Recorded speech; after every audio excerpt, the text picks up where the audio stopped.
Hello, નમસ્કાર વિદ્યાર્થીઓ.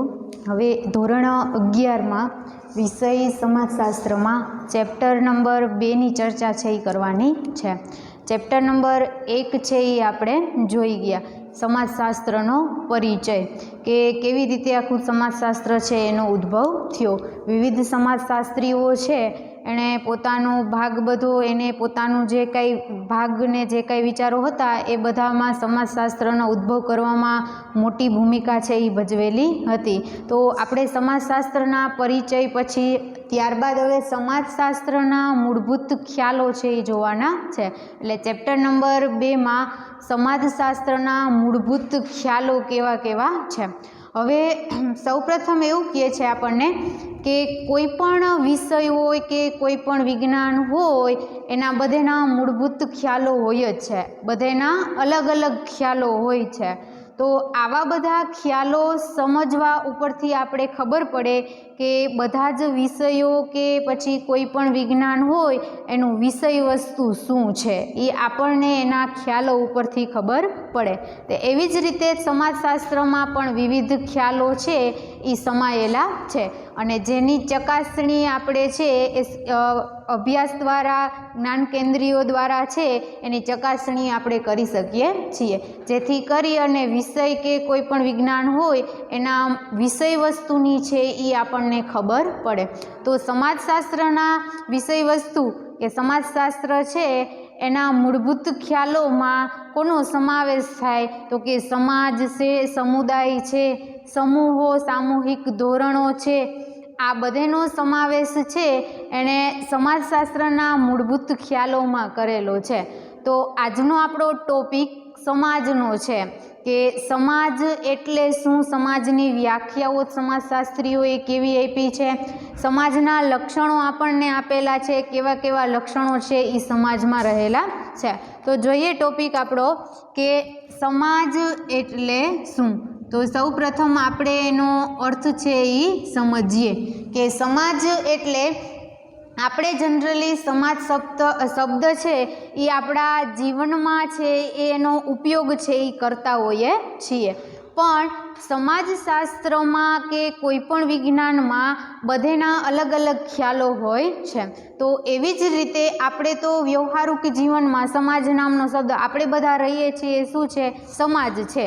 તો આપણે છે એ વ્યવહારિક જીવનમાં આ શબ્દનો ઉપયોગ છે એ કરતા હોઈએ, પરંતુ સમાજશાસ્ત્રીના મત પ્રમાણે એનો એક ચોક્કસ આ વિષયના વસ્તુ પ્રમાણે છે આ શબ્દનો કોઈ ચોક્કસ અર્થ છે એ કાઢેલો છે. હવે આપણે શું સમજીએ તો કે માણસ આપણે છે, આપણો સમાજ છે, આવું આપણે માનીએ. કેમ તો કે માણસના મોટા ભાગના હિતો અને સંબંધો કેમાં હોય, સમાજમાં રહેલા છે. એટલે આપણે માનવ જાતનો આ એક સમાજ છે એ સમજીએ છીએ, પણ આપણી આ સમજ છે એ ગેરસમજ છે. કેમ તો કે પશુઓ, પ્રાણીઓ, પક્ષીઓ આ બધેનો પણ શું હોય, એક સમાજ છે એ હોય છે. એ લોકો એના શું કરે તો કે સમાજના લોકોમાં વધારો કરવા માટે પક્ષીઓ હોય, પ્રાણીઓ હોય, આ બધેનો પણ અલગ અલગ સમાજ છે એ હોય છે. આપણો માનવતર માનવ સમાજ છે જે આપણે અત્યારે બધા સમાજમાં છીએ, પણ એવી જ રીતે આ બધેનો પણ શું હોય, એક સમાજ હોય છે, જેમાં એ લોકો એના લોકોમાં વધારો કરવા વધારો કરે છે, પછી એમાં પરિવર્તન લાવે છે. એટલે આપણે જે અત્યારે સમજીએ છીએ માનવેતર સમાજ, એ સિવાયના પણ ઘણા બધા સમાજો છે એ રહેલા છે. હવે આપણને સમાજ એટલે શું તો કે આપણે સામાન્ય અર્થમાં એવું કહીએ, એના અર્થમાં કે અલગ અલગ પ્રકારના સમાજો હોય છે. જેવી રીતે આપણે સ્ત્રી પુરુષના સમાજો અલગ હોય, પછી તો કે અલગ અલગ સમાજો છે એના આપણે શું કરીએ તો કે આપણે સમાજ છે એમાં અત્યારે રહીએ છીએ. ત્યારબાદ આપણે એવું કહે છે કે સમાજશાસ્ત્રીઓના મત પ્રમાણે સમાજશાસ્ત્ર એટલે શું તો કે મેકાવર અને જેક નામના બે સમાજશાસ્ત્રીઓ છે.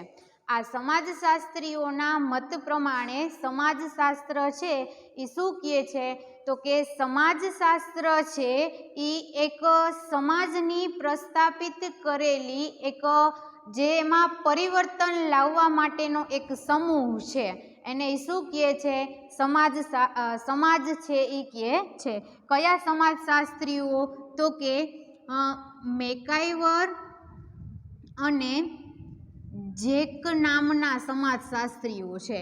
એના મત પ્રમાણે સમાજની વ્યાખ્યા આપેલી છે. શું કહે? તો કે સમાજ એટલે પ્રસ્થાપિત કરેલો એક માણસનો જે સમૂહ છે જેમાં પરિવર્તન લાવવા માટેની એક પારિભાષિક શબ્દ જે કહે છે એને શું કહે? સમાજ કહે છે.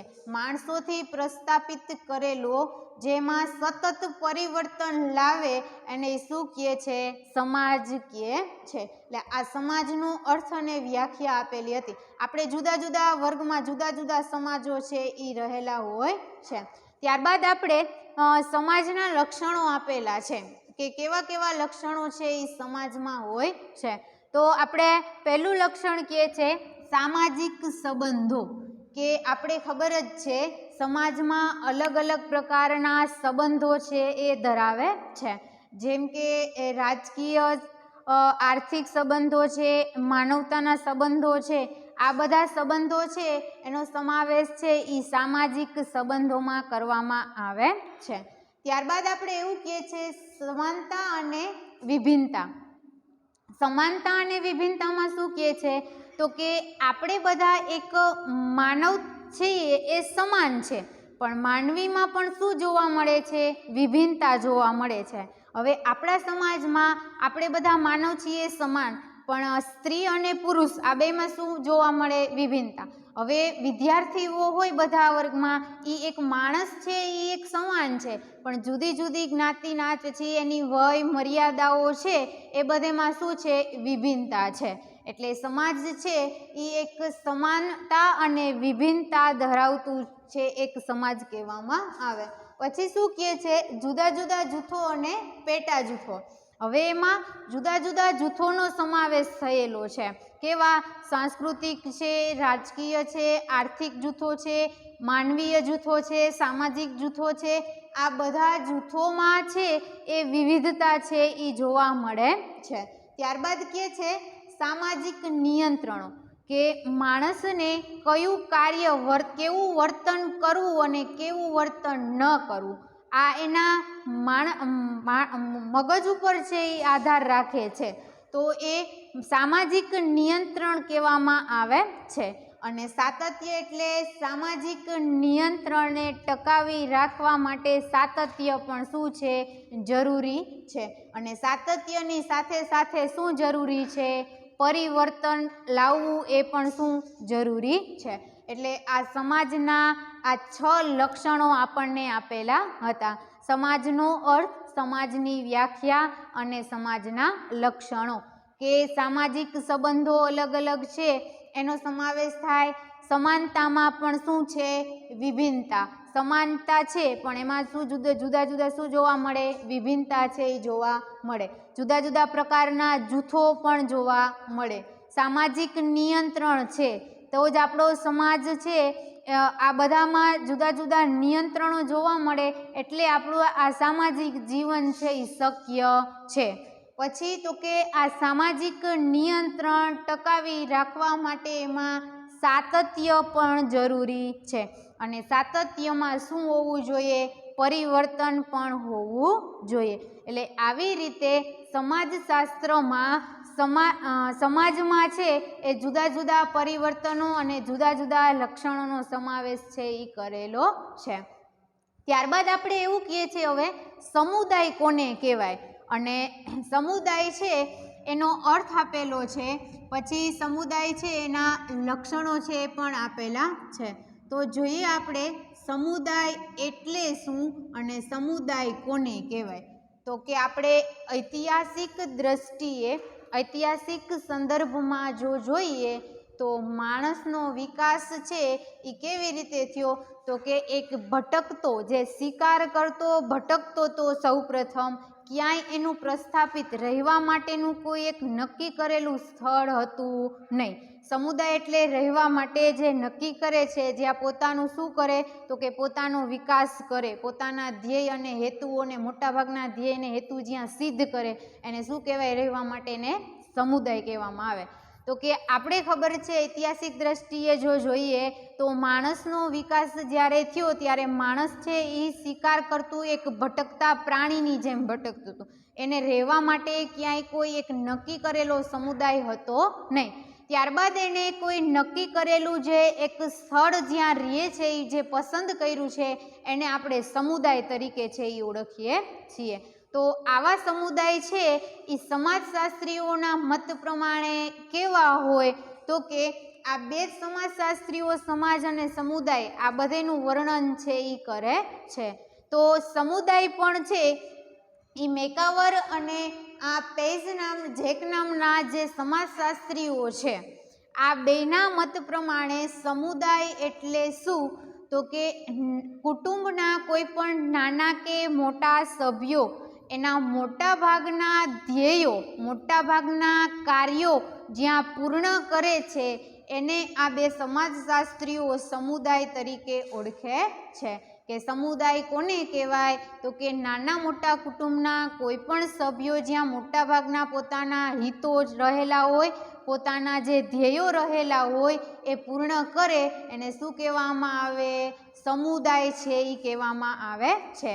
એટલે આવી રીતે સમુદાય, માણસનો જેમ વિકાસ થયો એવી રીતે પછી સમુદાય છે એ નક્કી કરવામાં આવેલું છે. ત્યારબાદ હવે આપણે સમુદાયના અર્થ કે વ્યાખ્યા પછી સમુદાયના લક્ષણો આપેલા છે. શું છે? સમુદાયના લક્ષણો. તો કેવા કેવા લક્ષણો ધરાવતો સમુદાય છે અને જુદા જુદા પ્રકારના સમુદાયો હોય. કેવા? તો કે નગર સમુદાય છે, ગ્રામ્ય સમુદાય છે, ગામડામાં રહેતા હોય, નગરમાં રહેતા હોય, શહેરોમાં રહેતા હોય, એ અલગ અલગ પ્રકારના શું હોય? સમુદાયો હોય છે. તો આ સમુદાયના લક્ષણોમાં એવું કહે છે કે વસ્તી છે, પછી તો કે ભૌગોલિક સીમાઓ છે. શું છે? ભૌગોલિક સીમાઓ છે. પછી શું કહે છે? તો આ બધું સમુદાયોના લક્ષણો કહેવામાં આવે કે સામાજિક સમૂહમાં રહીને કરેલી કોઈ પણ પ્રવૃત્તિઓ. શું કરે? પ્રવૃત્તિઓ. આ બધું શું છે? સમુદાયના લક્ષણો છે. વસ્તીઓમાં અલગ અલગ સમુદાયો હોય, ભૌગોલિક સીમાઓ જેમ કીધું તું એમ, આંતરરાષ્ટ્રીય, નગર, ગ્રામ્ય આ બધી અલગ અલગ જગ્યાએ જે રહે છે એ શું કહેવાય? સમુદાયો સમુદાયના લક્ષણો કહેવામાં આવે. પછી સામાજિક સમૂહમાં રહી અને એની કોઈ પણ પ્રકારના છે અલગ અલગ પ્રવૃત્તિઓ કરી હોય એ પણ શું છે? સમુદાયના લક્ષણો આપેલા છે. તો આવા જુદા જુદા સમુદાયો છે એ સમાજમાં રહેલા હોય છે. ત્યારબાદ આપણે સમુદાયના માપદંડો આપેલા છે. શું આપેલું છે? સમુદાયના માપદંડો આપ્યા છે. કયા કયા છે? તો કે બે સમુદાયના માપદંડો, એક પ્રાદેશિક નિકટતા અને બીજું સામાજિક સંપૂર્ણતા. આ અલગ અલગ સમાજશાસ્ત્રીઓના મત પ્રમાણે આપણે એના શું આપેલા છે? માપદંડો આપેલા છે. એટલે જોઈએ સમુદાયના માપદંડો. શું આપ્યું છે? માપદંડો. કેટલા આપ્યા છે? બે આપેલા છે. કયા? એક છે એ પ્રાદેશિક નિકટતા આપી છે. શું? નિકટતા. બીજું શું આપ્યું છે? સામાજિક સંપૂર્ણતા. શું આપ્યું? સંપૂર્ણતા. આ બે છે એ સમુદાયના માપદંડો આપેલા છે. હવે પ્રાદેશિક નિકટતા એટલે શું? તો કે વ્યક્તિ એક સ્થળેથી બીજે સ્થળે જો રહેતા હોય ત્યાં સમુદાય, પ્રાદેશિક એટલે સીમાઓમાં, તો વ્યક્તિ વચ્ચે છે એ નિકટતાની ભાવના છે એ ઉત્પન્ન થાય પ્રાદેશિક નિકટતામાં. અને સામાજિક સંપૂર્ણતામાં શું કહે તો કે વ્યક્તિ પોતાના મોટા ભાગનું જીવન છે એ સમુદાયની મર્યાદામાં રહીને જ જીવે છે. આ બે માપદંડો છે એ કાઢેલા છે. એટલે સમુદાયના આ બે માપદંડો આપ્યા છે અને સમુદાયના લક્ષણો છે એ આપેલા છે. સમુદાય કોને કહેવાય અને સમાજશાસ્ત્રીઓના મત પ્રમાણે સમુદાય એટલે શું? તો આજે આપણે છે એ સમાજશાસ્ત્રના ચેપ્ટર નંબર 2માં બે ટોપિકની છે એ ચર્ચા કરેલી છે. કયા કયા બે ટોપિક તો આપણે જોઈ લઈએ, ફરીથી એકવાર રિપીટ કરીએ કે એક છે સમાજ અને બીજું છે સમુદાય. તો આપણે સૌપ્રથમ સમાજનો અર્થ અને વ્યાખ્યા આપેલી છે કે સમાજ છે એ આપણે વ્યવહારિક જીવનમાં ઉપયોગ લેતા હોઈએ, પણ સમાજશાસ્ત્રીઓના મત પ્રમાણે સમાજનો અર્થ કેવો હોય અલગ આપેલો છે. કોઈ એક સ્પષ્ટ શબ્દમાં એનો અર્થ છે એ આપેલો હોય છે. જેવી રીતે આપણે સમજીએ કે આપણે માનવેતર જ એક સમાજ છે. કેમ તો કે આપણા મોટાભાગના હિત અને સંબંધો કેમાં હોય તો કે સમાજમાં રહેલા, એટલે આપણે માનવનો એક સમાજ સમજીએ. પણ એવી જ રીતે પશુઓ, પક્ષીઓ, પ્રાણીઓ આ બધાનું પણ શું હોય સમાજ છે એ હોય છે. એટલે આપણી આ માનવેતર સમાજની જે સમજ છે એ ગેરસમજ આપણી ઊભી થયેલી છે. ત્યારબાદ આપણે છે એ સમાજની વ્યાખ્યા જોઈતી. મેકાવર અને જેક નામના જે સમાજશાસ્ત્રી છે એના મત પ્રમાણે સમાજ એટલે શું તો કે સમાજ એટલે કોઈ પ્રસ્થાપિત કરેલી એક સામૂહિક સંબંધનું પરિવર્તન લાવવા માટેનો જે પારિભાષિક શબ્દ છે એને આ લોકો શું કહે છે? સમાજ. શું તો કે સમાજ એટલે પ્રસ્થાપિત કરેલ સામાજિક સમૂહ કે સંબંધને સતત પરિવર્તન લાવતી પારિભાષિક શબ્દ છે એ કહે છે, જેને શું કહે? સમાજ કહેવામાં આવે છે. બરોબર. આ બે મેકાવર અને જેક નામના જે સમાજશાસ્ત્રીઓ છે એણે આ સમાજની વ્યાખ્યા છે એ આપેલી છે કે સમાજ એટલે પ્રસ્થાપિત કરેલ કોઈ સામાજિક સમૂહ કે સંબંધોને સતત પરિવર્તન લાવવા માટેનો એક પારિભાષિક શબ્દ જેને સમાજ કહેવામાં આવે. બરોબર. સમાજના લક્ષણો આપણને આપેલા છે. એ કેવા કેવા લક્ષણો ધરાવતો આપણો સમાજ છે તો કે સામાજિક સંબંધો છે, ઘણા બધા સંબંધો જે સામાજિક સંબંધો આપ્યા છે એ ધરાવે છે. સમાનતામાં વિભિન્નતા છે કે માણસ આપણે છીએ એ સમાનતા છે અને અલગ અલગ પ્રકારના માણસો છીએ જ. બરોબર. સ્ત્રીઓ, પુરુષો, પછી એમાં જ્ઞાતિ, જાતિ, લિંગ પરિવર્તન આ બધું છે એ શું છે? એમાં વિભિન્નતા છે એ જોવા મળે. જુદા જુદા જૂથો અને પેટા જૂથો તો કે રાજકીય, પછી સામાજિક, આર્થિક જૂથો છે. આ બધા જૂથો કેવા હોય? અલગ અલગ જૂથો છે એ સમાજમાં રહે. અને સામાજિક નિયંત્રણ એટલે તો કે વ્યક્તિએ કેવું વર્તન કરવું અને કેવું વર્તન ન કરવું એના મગજ ઉપર છે એ આધારિત છે. તો એ સામાજિક નિયંત્રણમાં એનો સમાવેશ કરવામાં આવે. અને સામાજિક નિયંત્રણ ટકાવી એમાં સાતત્ય છે એ હોવું જરૂરી છે. અને સાતત્યની સાથે સાથે શું હોવું જોઈએ? પરિવર્તન પણ થવું જરૂરી છે. એટલે આ ટોપિક હતો સમાજનો કે સમાજ એટલે શું અને સમાજના લક્ષણો. ત્યારબાદ આપણે સમુદાયનો ટોપિક આપ્યો છે.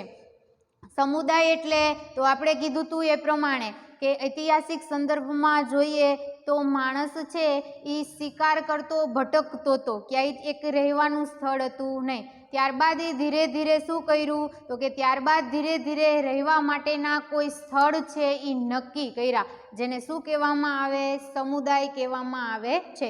જુદા જુદા પ્રકારના સમુદાયો છે એ આપેલા છે. કેવા કેવા સમુદાયો હોય તો કે ગ્રામ્ય સમુદાયો છે, નગર સમુદાયો છે, પછી અલગ અલગ જગ્યાએ રહેતા જે શું કહેવામાં આવે? આવા સમુદાયો છે એ ધરાવે છે. સમુદાયોના લક્ષણો આપેલા હતા કે વસ્તી છે, પછી ભૌગોલિક સીમાઓ, ક્ષેત્રફળ છે, સામાજિક સંબંધો, સમૂહમાં રહી અને કોઈ જુદી જુદી પ્રવૃત્તિઓ કરી હોય તો એ પણ એક સમુદાય છે એનું લક્ષણ છે. સમુદાયના માપદંડો આપ્યા હતા કે સમુદાય માપવાના જે માપદંડો કેવા તો કે એક પ્રાદેશિક નિકટતા અને બીજું છે સામાજિક સંપૂર્ણતા. પ્રાદેશિક નિકટતા એટલે જે વ્યક્તિ વ્યક્તિ વચ્ચે શું થાય તો કે વ્યક્તિ વ્યક્તિ વચ્ચે છે એ નિકટતા અનુભવાય છે. અને સામાજિક સંપૂર્ણતામાં શું કહે છે તો કે સામાજિક સંપૂર્ણતામાં વ્યક્તિ પોતાનું મોટા ભાગનું જીવન છે એ સમુદાયની મર્યાદામાં છે એ વિતાવે છે. એટલે આ હતા સમુદાયના માપદંડો. સામાજિક સંબંધો વ્યક્તિ વ્યક્તિ વચ્ચે હોય, વ્યક્તિ જૂથ વચ્ચે હોય, જૂથ જૂથ વચ્ચે હોય, આ બધા શું આપેલા છે આપણને?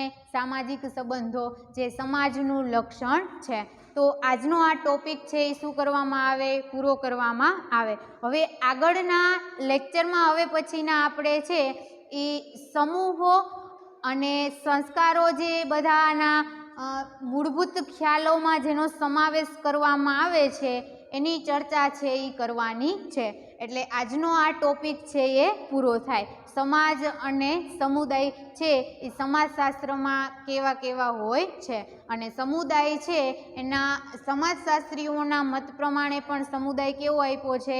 અલગ આપ્યો છે. શું કીધું તું આપણે એકવાર પાછું જોઈએ કે સમુદાય એટલે છે એ કુટુંબના નાના કે મોટા સભ્યો છે એ જ્યાં રહી અને પોતાના હેતુઓ હિતો જ્યાં સંકળાયેલા છે, આ મોટાભાગના હિતો અને ધ્યેયો જ્યાં પૂર્ણ કરે છે એને શું કહેવામાં આવે? સમુદાય કહેવામાં આવે છે. એટલે આજનો આ ટોપિક છે એ પૂર્ણ થાય. ઓકે.